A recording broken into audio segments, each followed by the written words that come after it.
What's up? So, Fiero. No started this morning. Well, come to find out, it was the ignition control module here. You can see it.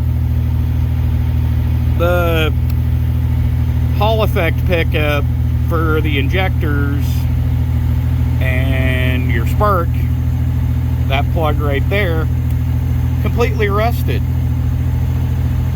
Well, obviously, it's a Fiero with the motor in the back with two vents. It's going to get moisture.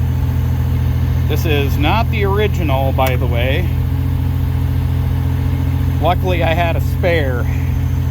But yeah, it's running again. If you ever run into a no start condition, pop your cap, go down to this, the ignition control module.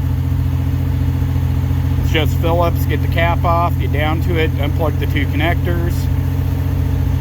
Right there, left and right, and then you have the other connector. Do not rip up on it. Slowly pull it up and then disconnect the red connector and verify that those have no rust on it. If yours is the original, I would highly suggest replacing it, and that should fix the problem. It had no codes whatsoever.